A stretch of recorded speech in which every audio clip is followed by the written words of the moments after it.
Hi friends, இன்றைக்கி காலையில் பிள்ளைங்களோட லஞ்ச் பாக்ஸுக்கும் பிரேக்ஃபாஸ்ட்டுக்கும் ஸ்நாக்ஸ்க்கும் என்ன பண்ணி கொடுத்துருக்கேன், எப்படி பண்ணியிருக்கேன்றதை பார்த்துடலாமா. இன்றைக்கி வீக் டேவோட ஃபஸ்ட் டே அவங்களுக்கு பிடிச்ச மாதிரி இருக்கட்டும்னு சொல்லிட்டு சப்பாத்தி போட்டு ரோல் தான் பண்ணி கொடுத்துருந்தேன். இன்றைக்கி காலையில் பிரேக்ஃபாஸ்ட்டுக்கு சத்து மாவு கஞ்சி தான். இன்றைக்கி பன்னீர்லாம் போட்டு நல்லா வந்துட்டு ஒரு ரோல் வந்து வெஜிடபிள்ஸ்லாம் போட்டு நல்லா ஹெல்த்தியாகவே பண்ணி கொடுத்தாச்சு. காலையில் ஃபஸ்ட்டு எழுந்ததுமே பச்சை பயிர் தான் எடுத்து ஊற வச்சேன். சரி, பச்சை பயிர் கஞ்சி தான் பண்ணலான்னு நினச்சேன் பிரேக்ஃபாஸ்ட்டுக்கு. அப்படியே வந்துட்டு கிளைமேட் சரியில்லாதனால அப்படியே வந்துட்டு பிளான் மாற்றியாச்சு. அதை ஸ்நாக்ஸ்க்கு எடுத்து வச்சாச்சு.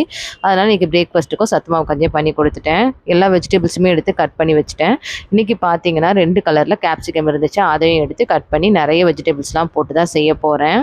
இன்றைக்கி சத்து மாவு கஞ்சியில் பாலும் நாட்டு சர்க்கரையும் போட்டு தான் இன்றைக்கி கட்டியாக வந்து காசி கொடுத்துட்டேன் பிரேக்ஃபாஸ்ட்டுக்கு. சைட்லேயே பார்த்தீங்கன்னா பச்சை பயிரையும் காணையும் வேக வச்சு எடுத்துட்டேன். சாலட் மாதிரி பண்ணி கொடுத்துடலாம் அப்படின்னு சொல்லிட்டு இப்போ வந்துட்டு அந்த ரோலுக்கு தேவையான ஸ்டஃபிங் ரெடி பண்ணிக்கலாம். ஒரு பேனில் கொஞ்சமாக எண்ணெய் விட்டுட்டு கட் பண்ணி வச்சுருக்க வெங்காயம், கேப்சிகம், வந்துட்டு அதுக்கப்புறமா வந்து கேரட் எல்லாத்தையும் போட்டு லைட்டாக பெப்பரும் கொஞ்சமாக உப்பும் போட்டு லைட்டாக சால்ட்டே பண்ணி எடுத்துக்கலாம். அப்போ தான் சாப்பிடும் போது பார்த்திங்கன்னா கொஞ்சம் க்ரன்ச்சியாக இருக்கும். இப்போ சாலடுக்கு பார்த்திங்கன்னா கேரட்டு, வெங்காயம், இது கொத்தமல்லி எல்லாத்தையும் போட்டுட்டு வேக வச்சுருக்க காணையும் பச்சை பயிரையும் போட்டுட்டு கொஞ்சமாக பெப்பரு, கொஞ்சம் சாட் மசாலா, லெமன் ஜூஸு, கொஞ்சம் கொத்தமல்லி போட்டு கலரி எடுத்துட்டேன். ஸ்நாக்ஸ்க்கும் ரெடி ஆகிடுச்சு. இப்போ சப்பாத்தி ஒன்று ஒன்றா சுட்டு எடுத்துகிட்டு அதுக்கப்புறமா வெஜிடபிள்ஸ் எல்லாத்தையும் ஆட் பண்ணி ரோல் மாதிரி கொஞ்சமாக மயோனஸ் மட்டும் தடவி வச்சுட்டேன்.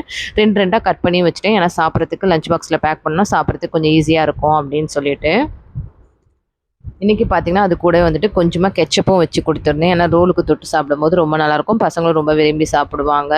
எல்லா வேலையும் பார்த்திங்கன்னா கிட்டத்தட்ட 7:45க்கே முடிஞ்சுது. ஆனால் கிச்சன் உள்ள வந்தது என்னமோ லேட்டாக வந்த மாதிரி தான் இருந்துச்சு. ஆனால் இன்றைக்கி வேலை என்னமோ சீக்கிரமாக ஆன மாதிரி ஆயிடுச்சு.